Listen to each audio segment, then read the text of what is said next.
Hi, welcome to Utah Technology Magazine, folks. I'm Monica Barbour here, and we are at the 30th Annual Wayne Brown Institute Investors' Choice Conference. Very good. Thank you so much, Debra.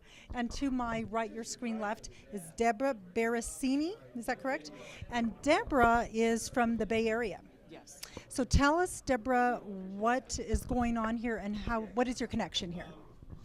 Well, I've actually been involved with the Wayne Brown Institute for about 20 years. I started coming to the conferences when I was with a venture fund a very long time ago.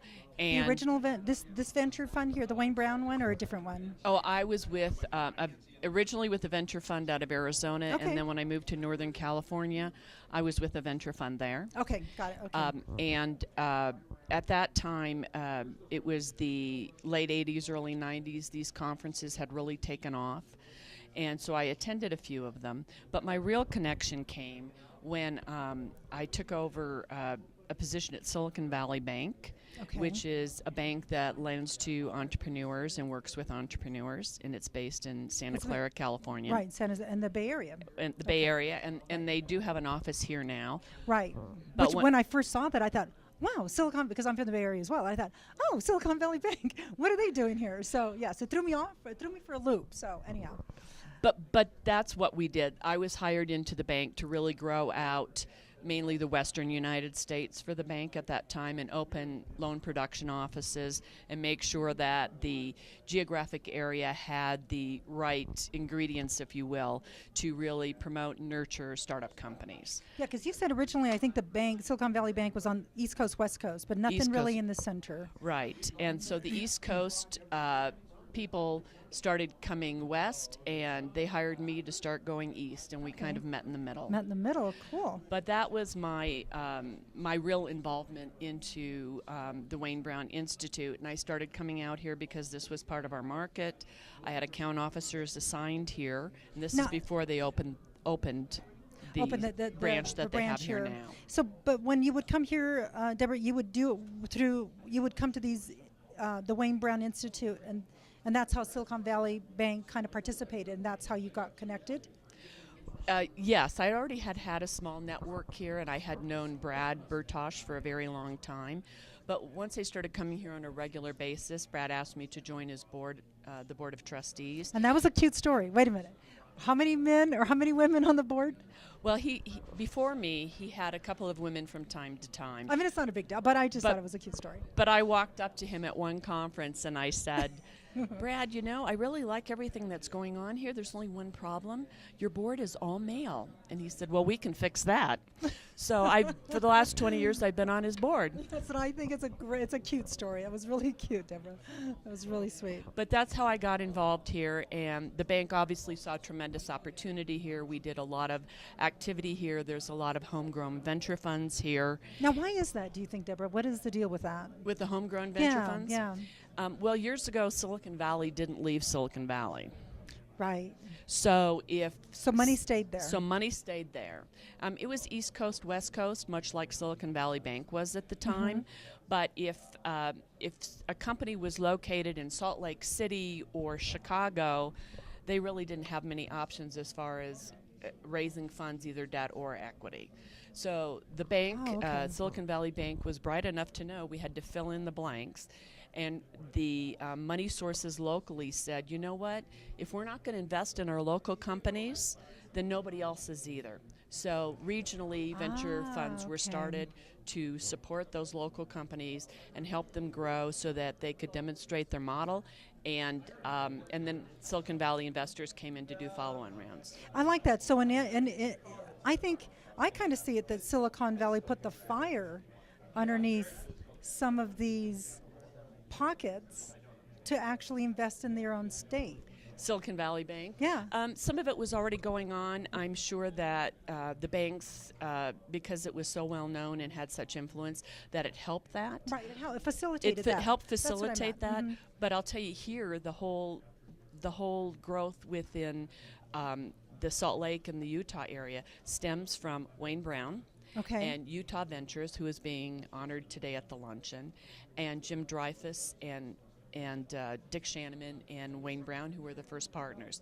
They are really the basis for the growing entrepreneurial community here. And then there is, and what's the difference? Because maybe some people may not know. What is the difference between VC capital and angel investors? Because there's a difference, and people don't realize. They sometimes mix those two together. All right. Well, angels are generally successful entrepreneurs who are investing their own money. Where a venture capital fund has gone out and raised money from institutional investors and then pool that money and invest in companies on a one-to-one basis. Oh, okay, so angels. Okay, I see the difference now. Yes, Okay, yes. good. And usually angels come in first and the venture capital follows. Right. It's always one before the other. Yes. Yeah. So, so what have you learned? What have you learned from these conferences? Well, I mean, in the beginning, it was certainly an eye-opener because there's always been such quality companies that have gone through this conference. Mm-hmm. But we sort of have a joke within the Institute is that when we first screen many of these companies, we all look at each other and say, there are no companies. What are we going to do for the conference? Then we set them up with our mentor teams. They get some guidance. Their pitches get tighter. And you see them today, and everybody is saying, oh, my God, look at all the great companies. So the mentoring program within the Wayne Brown Institute has been very, very instrumental in making that happen. And there is a mentoring program at the Wayne Brown Institute, which maybe people don't know about. So how does that work? So if you contact the Wayne Brown Institute, they have both seminar and deal seminars and other presentations, and of course the annual event, which is the Investors' Choice Conference. And companies can apply. They'll be screened by a group of investors who are specifically know their industry, like healthcare or IT. And then if they are chosen, then I think Brad has somewhere, and I could be off on my number, but somewhere between 200 and 250 mentors that will be assigned to each company, usually a team of 5, and they will really work with that company to hone in on their business model, hone in on tightening up their speech, making sure they're the best that they can be, so when they present to investors here, that they have the best chance of raising funds. Wow, that's excellent. Quite the service, actually. My last question, women in business, women in technology. Yes. What is it difficult? I mean, I know that's probably a wide open question, but you don't see, well, maybe in the Silicon Valley you do. You see more women in technology and in business than you do here in Utah. Well, you know, I'm sorry. No, go ahead. It's generation related. So I can tell you when I was coming up, it was very difficult. I think the new generation is having an easier time, although they don't necessarily know that they're having an easier time. Exactly. They think that they're having a hard time, but they don't understand about us old goats that came before, us old broads that came before. And we had to beat people up to get to where we are. Elbow. Exactly. Get out of my way. But I think that the one thing that I really like working with women to teach them is you can't opt out of the process. Some women like to opt out, so, well, I can't start a company because I'm going to get married, or I can't take that promotion because I want to start a family. Well, you can do those things anyway. It's about perception, isn't it? It's about perception. Yeah. Start your company. You may not get, you and your husband can both work. Start your family. You can still take that promotion, but don't opt out because you're not doing yourself any good, you're not doing your family any good, and you're certainly not doing the business world any good. Any good, yeah. Because, all the leaders in the business world now are generally picked from only about 50% of the population.